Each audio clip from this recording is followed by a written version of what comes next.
আপনারা সবাই কেমন আছেন? আশা করি আল্লাহর অশেষ রহমতে খুব ভালো আছেন।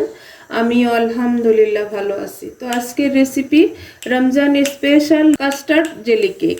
তো এই কাস্টার্ড জেলি কেক বানানোর জন্য প্রথমে আমি এখানে নিয়ে নিছি 3টা অরেঞ্জটাকে ছিলে এইভাবে একেবারে রেডি করে রাখছি। এর জন্য যেখানে বসাই দিছি একটা ফ্রাই প্যান। এখন চুলাটাও জ্বালানো আছে, চুলাটা আমার মিডিয়াম টু লো এর মাঝামাঝি আছে। এখন আমি অরেঞ্জটা দিয়ে দিব এই ফ্রাই প্যানে। একটু এটা চিনি দিয়ে ক্যারামেলের মতো করে নিব, কারণ তাহলে যদি আপনাদের ফ্রুটসটা টকও থাকে তাহলে কিন্তু মিষ্টি ভাবটা চলে আসবে। এখন এখানে আমি 2 চামচ চিনি দিয়ে দিলাম। এখন এই চিনিটা আমি অরেঞ্জের সাথে একটু মেল্ট করে নিব। চিনিটা অরেঞ্জের সাথে মিশে গেছে। এখন এটাকে আমি সাইডে রেখে দিব। রেখে প্রথমে কাস্টার্ডটা রেডি করে নিব। যেখানে আমি 1/2 লিটার দুধ নিয়ে নিছি। এখন এই দুধের মধ্যে আমি 1/4 কাপ কাস্টার্ড পাউডার দিয়ে দিব। প্রথমে এটা কিন্তু ঠান্ডা দুধ, এখনো চুলায় বসাই নাই। দিয়ে দিব আর দিব 3 চামচ চিনি। এখন মিষ্টিটা তো যার যার টেস্ট অনুযায়ী দিয়ে নেবেন, যে যতটুকু খান। এখন এটাকে আমি ভালোভাবে একটু মিশিয়ে নিব। তো প্লিজ আমার ভাই বোনেরা, আজকে এই রমজান স্পেশাল ডেজার্টটা যদি আপনাদের কাছে একটু ভালো লাগে তাহলে আমার চ্যানেলটাকে সাবস্ক্রাইব করবেন, লাইক করবেন, শেয়ার করবেন এবং কমেন্টস করবেন। আমার পাশেই থাকবেন প্লিজ আমার ভাই বোনেরা। আমি প্রত্যেকটা ভিডিওতেই কিন্তু আপনাদেরকে বলি যে কাস্টার্ডটা আমার মিশানো হয়ে গেল। এখন আমি যে চুলায় বসাই দিব আর চুলার আঁচটা মিডিয়ামে রেখে এখন কাস্টার্ডটাকে আমি রান্না করে নেব। এই যে দেখেন হয়ে গেল আমার কাস্টার্ডটা রেডি করা। তো আজকে আমার এই রমজান স্পেশাল কাস্টার্ড জেলি কেকটা যদি আপনাদের একটু ভালো লাগে তাহলে অবশ্যই বাসায় ট্রাই করবেন আর ইফতারে রাখবেন। বাসার সবাইকে নিয়ে এনজয় করবেন প্রিয় ভাই বোনেরা। আর যারা ফেসবুক পেজ থেকে দেখতেছেন তারা অবশ্যই পেজটাকে লাইক শেয়ার কমেন্টস করে দিবেন। এখন আমি এই কাস্টার্ডটাকে নামাই নিব। নামায়া কাস্টার্ড জেলি কেকের প্রথম ধাপটা শুরু করব। কাস্টার্ড জেলি কেক বানানোর জন্য প্রথমে একটা বাটি নিয়ে নিলাম আর এখানে আমি এই যে কেক নিয়ে নিছি, দোকানের কিনা যে কেকগুলো পাওয়া যায় সেটা। এখন বানানো শুরু করব। বিসমিল্লাহির রহমানির রহিম। একেবারে সহজ এই রেসিপিটা। বাসায় বসেই ইফতারের আগেই 1 ঘন্টা আগে যদি বানায় নেন তাহলে বাসার সবার সাথে এনজয় করতে পারবেন। কেকটা দিয়ে নিলাম। এখন এর উপরে আমি দিব 1/2 কাপ দুধ। দুধটাই যেভাবে দিয়ে দিব। এই যে দুধটা দেওয়া হয়ে গেল। এখন এই পর্যায়ে আমি কাস্টার্ডটা দিয়ে দিব। একেবারে সহজ না আমার প্রিয় ভাই বোনেরা? তো এই ডেজার্টটা কিন্তু ইফতারে ঠান্ডা ঠান্ডা অনেক ভালো লাগে। তো প্লিজ অবশ্যই ট্রাই করবেন এবং এই বোনটাকে জানাবেন। এই যে কাস্টার্ডটা দেওয়া হয়ে গেল উপর দিয়ে। এখন এটাকে আমি একটু নেড়ে বসাই দিব। এখন এটাকে আমি ফ্রিজে রেখে দিব। ঠান্ডা হওয়ার পর বাকি কাজটা করব। তো প্লিজ আমার ভাই বোনেরা আমার সাথেই থাকেন এই রমজান স্পেশাল ডেজার্টটা দেখার জন্য।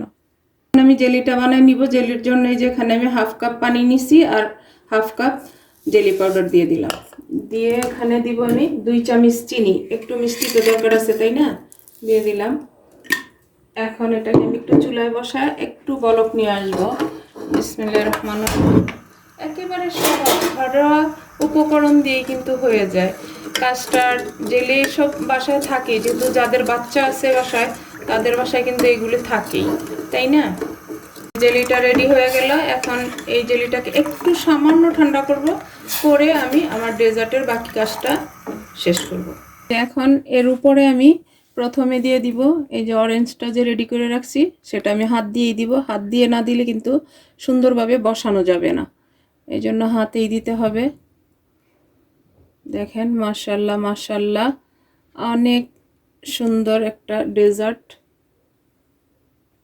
আর আমি তো অরেঞ্জ দিলাম, আপনারা যে যে ফ্রুটসটা পছন্দ করেন সেটাই দিয়ে নেবেন। আজকে আমার মেয়ে বলল যে অরেঞ্জ দিয়ে বানাও, এর জন্য আমি অরেঞ্জটা দিলাম।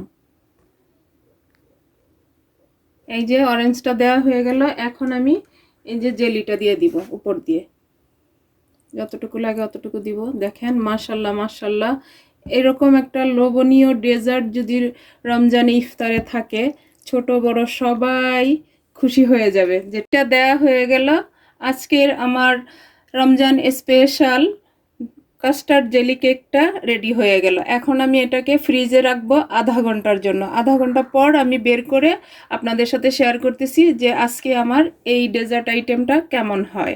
এই যে দেখেন 30 মিনিট পর আমি ফ্রিজ থেকে বের করে নিলাম আজকে আমার রমজান স্পেশাল কাস্টার্ড জেলি কেকটা। দেখেন মাশাল্লাহ মাশাল্লাহ লুকটা কত সুন্দর আসছে। এখন আমি আপনাদের সাথে শেয়ার করি এটাকে কেটে যে কেমন হয়েছে। তো বিসমিল্লাহির রহমানির রহিম। দেখেন মাশাল্লাহ মাশাল্লাহ, এই যে। আর এটা কিন্তু কাস্টার্ডটা একটু লিকুইড থাকবে। এই যে এইভাবে উঠাই নিলাম এটা প্লেটে। এই যে দেখেন, এখন একটু টেস্ট করব যে কেমন হয়েছে আজকে আমার এই ডেজার্টটা। দেখেন মাশাল্লাহ মাশাল্লাহ, বিসমিল্লাহির রহমানির রহিম। আলহামদুলিল্লাহ আলহামদুলিল্লাহ। এরকম ডেজার্ট যদি ইফতারে থাকে তাহলে মানে নামাজ পড়তে যাওয়ার আগে তো খাবোই, আবার এসেও খাবো, এরকম টেস্ট। আর একবার খেলে তো মন ভরবেই না। দেখেন মাশাল্লাহ মাশাল্লাহ, এই যে আলহামদুলিল্লাহ আলহামদুলিল্লাহ, এত টেস্টি যা বাসায় না বানালে বুঝতে পারবেন না। তো প্লিজ আমার ভাই বোনেরা এই রমজানে অবশ্যই এই ডেজার্টটা আপনারা রাখবেন ইফতারে। তো যাই হোক, আজকে আমার রমজান স্পেশাল কাস্টার্ড জেলি কেকটা বানানো শেষ হয়ে গেল। আমি আপনাদের কাছ থেকে বিদায় নিব, আবার নতুন কোনো রেসিপি নিয়ে আসবো। আল্লাহ হাফেজ।